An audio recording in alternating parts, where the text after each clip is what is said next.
Olá! Hoje, nesse nosso primeiro episódio da série Dicas de Mediação, nós iremos conversar sobre o conflito. Inclusive, eu sempre afirmo, o conflito é a matéria-prima do mediador.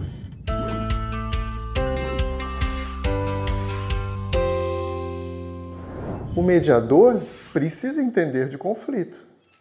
No mínimo, o mediador precisa saber de que forma surge um conflito. Aonde é que ele nasce? Em que ponto de uma relação entre pessoas que ocorre esse choque de posições que geram então uma contenda? Mas e o que isso significa, Henrique? Bem, significa que o conflito surge quando há uma frustração de uma pessoa diante de uma necessidade que ela tem e que não está sendo atendida. Vamos tentar deixar isso mais claro. Vem comigo.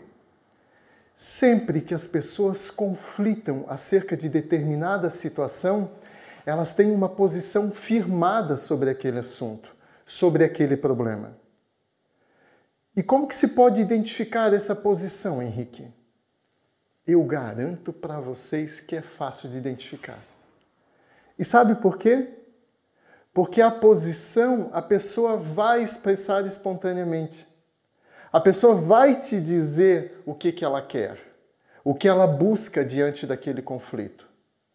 A pessoa expressa tão naturalmente a posição que ela tem que, se fôssemos usar como referencial um iceberg, por exemplo, a posição da pessoa seria como a ponta desse iceberg. É aquela parte que aparece. Querem ver só? Vamos pegar um exemplo qualquer. Sei lá, me ocorre aqui de duas pessoas que estejam conflitando acerca de uma laranja, por exemplo. Pois bem, qual é a posição adotada por essas pessoas diante desse conflito da laranja? Talvez seja de ambas quererem essa laranja. Elas desejam e buscam essa laranja.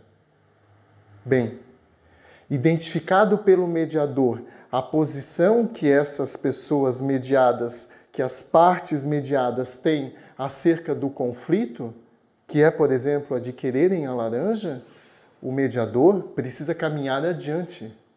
Precisa buscar saber qual é o interesse daquelas pessoas em ter a laranja para si. E aqui já fica uma dica. Esse interesse geralmente não é dito de forma voluntária pelas pessoas. É como se fosse aquela parte do iceberg que fica submersa.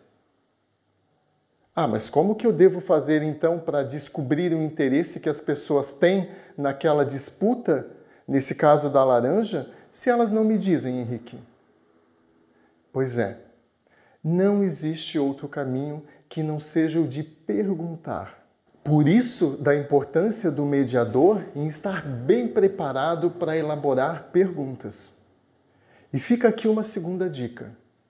Saber fazer corretamente as perguntas irá te diferenciar, enquanto mediador, de ser percebido como uma pessoa curiosa de uma pessoa interessada. Cuidado!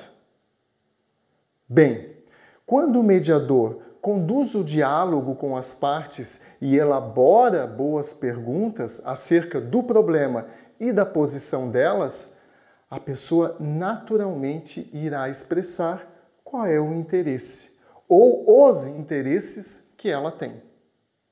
Pegando o exemplo da laranja que nós estamos utilizando, talvez uma das partes venha a nos dizer, por exemplo, que o interesse dela está em ter o suco da laranja. Já a outra parte do conflito talvez diga, por exemplo, que o interesse dela está na casca da laranja. Ok. O que importa é que no momento em que as pessoas, no momento em que as partes trazem essas falas, nós mediadores conseguimos demarcar o interesse que aquelas pessoas têm diante do conflito. É a segunda informação que precisamos sempre buscar: o interesse. Mas isso ainda não é tudo. Precisamos continuar avançando. o mediador também precisará identificar qual é a necessidade daquelas pessoas, qual é a necessidade daquelas partes. E atenção, é essa necessidade que agora vamos procurar demarcar, que por não estar sendo atendida, está levando aquelas pessoas ao conflito.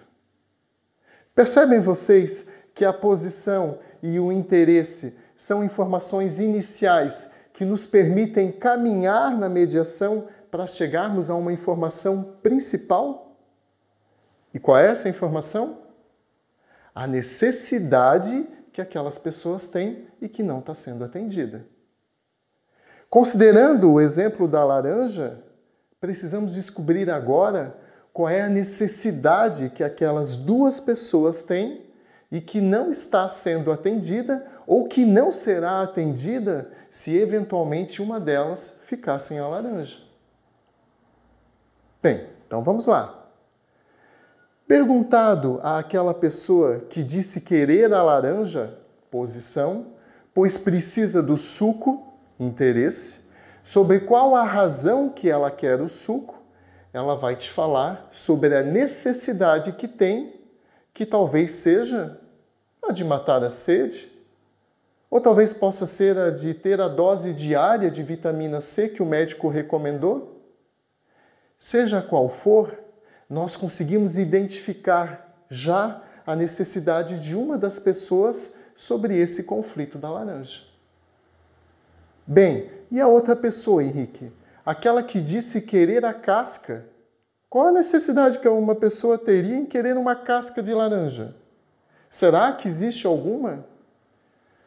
Atenção, existe sim. Sempre existirá.